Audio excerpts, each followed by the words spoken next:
ಧನುರ್ಮಾಸದ ಬಗ್ಗೆ ಈ ಹಿಂದೆ ಹಲವು ಮಾಹಿತಿಗಳನ್ನು ತಿಳಿಸ್ಕೊಟ್ಟಿದ್ದೇನೆ. ಅದನ್ನು ನೀವಿನ್ನು ತಿಳ್ಕೊಂಡಿಲ್ಲ ಅಂತಂದರೆ ದಯವಿಟ್ಟು ಆ ಮಾಹಿತಿಯನ್ನು ತಿಳಿದುಕೊಂಡು ಆ ನಂತರದಲ್ಲೇ ಈ ಮಾಹಿತಿಯನ್ನು ತಿಳ್ಕೊಳ್ಳಿ. ಧನುರ್ಮಾಸದಲ್ಲಿ ಮುದ್ಗಾನ್ನ ಅಥವಾ ಹುಗ್ಗಿ ನೈವೇದ್ಯವನ್ನೇ ಯಾಕೆ ಮಾಡಬೇಕು ಅನ್ನುವಂಥದ್ದು ಸಾಕಷ್ಟು ಜನರಿಗೆ ಪ್ರಶ್ನೆ ಎನ್ನುವಂಥದ್ದು ಉದ್ಭವ ಆಗತ್ತೆ. ಯಾಕಂತ ನಾವು ತಿಳ್ಕೊಳ್ತಾ ಹೋದರೆ ಧನುರ್ಮಾಸದ ಪೂಜೆಯು ಉಳಿದ ಮಾಸಗಳ ಪೂಜೆಯಂತೆ ಆದರೂ ಕೂಡ ನೈವೇದ್ಯ ಮಾತ್ರ ಬೇರೆಯಾಗಿರ್ತದೆ. ಈ ಮಾಸದಲ್ಲಿ ಮುದ್ಗಾನ್ನವನ್ನೇ ದೇವರಿಗೆ ಅರ್ಪಿಸಬೇಕು. ಮುದ್ಗ ಅಂದರೆ ಹೆಸರು ಬೇಳೆ. ಅಕ್ಕಿಗೆ ಸರಿ ಪ್ರಮಾಣದಲ್ಲಿ ಹೆಸರು ಬೇಳೆಯನ್ನು ಹಾಕಿ ಬೇಯಿಸಿದಾಗ ಮುದ್ಗಾನ್ನವಾಗ್ತದೆ.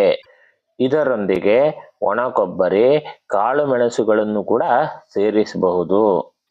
ಧನುರ್ಮಾಸದಲ್ಲಿ ಸೂರ್ಯೋದಯಕ್ಕಿಂತ ಮೊದಲು ಹುಗ್ಗಿ ಅಥವಾ ಮುದ್ಗಾನ್ನವನ್ನು ಅರ್ಪಿಸಿ ಶ್ರೀಹರಿಯನ್ನ ಪೂಜಿಸುವುದರಿಂದ 1000 ವರ್ಷ ಪೂಜಿಸುವ ಫಲವನ್ನ ಪಡೆದುಕೊಳ್ಳಬಹುದು.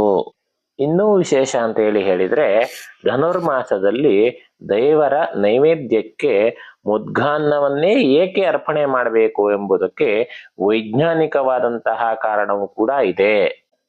ಅದೇನೆಂದರೆ ಧನುರ್ಮಾಸದಲ್ಲಿ ಮೈ ಕೊರೆಯುವ ಚಳಿ ಇರುವುದರಿಂದ ಚರ್ಮವು ಕೂಡ ಒಡೆದು ಸಣ್ಣ ಸಣ್ಣ ಬಿರುಕುಗಳು ಕಾಣಿಸಿಕೊಳ್ತವೆ.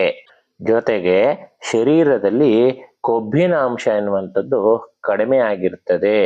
ಈ ಕಾರಣದಿಂದ ಚರ್ಮವನ್ನ ಸುಸ್ಥಿತಿಯಲ್ಲಿ ಇಡಲು ಹಾಗೂ ಕೊಬ್ಬಿನ ಅಂಶವನ್ನ ಹೆಚ್ಚಿಸಲು ಹುಗ್ಗಿ ಸೂಕ್ತವಾದಂತಹ ಆಹಾರ ಎನ್ನುವಂಥದ್ದಾಗಿರ್ತದೆ. ಮೈಯನ್ನ ಬೆಚ್ಚಗಾಗಿಸಲು ಮತ್ತು ಚಳಿಯನ್ನ ಎದುರಿಸುವ ಸಾಮರ್ಥ್ಯವನ್ನ ನೀಡುವ ಪವಿತ್ರ ಸಾತ್ವಿಕ ಆಹಾರವೇ ಈ ಮುದ್ಗಾನ್ನ ಎನ್ನುವಂಥದ್ದಾಗಿದೆ. ಧನುರ್ಮಾಸದಲ್ಲಿ ಏನು ಮಾಡಬೇಕು ಮತ್ತು ಏನು ಮಾಡಬಾರ್ದು ಮತ್ತು ಧನುರ್ಮಾಸ ಪೂಜೆ ಮಾಡೋದ್ರಿಂದ ಯಾವ ರೀತಿಯಾದಂಥ ಫಲಗಳು ಸಿಗ್ತವೆ ಎನ್ನುವಂಥದ್ದನ್ನು ನಾನು ಮುಂದಿನ ವಿಡಿಯೋದಲ್ಲಿ ತಿಳಿಸ್ಕೊಡ್ತೇನೆ.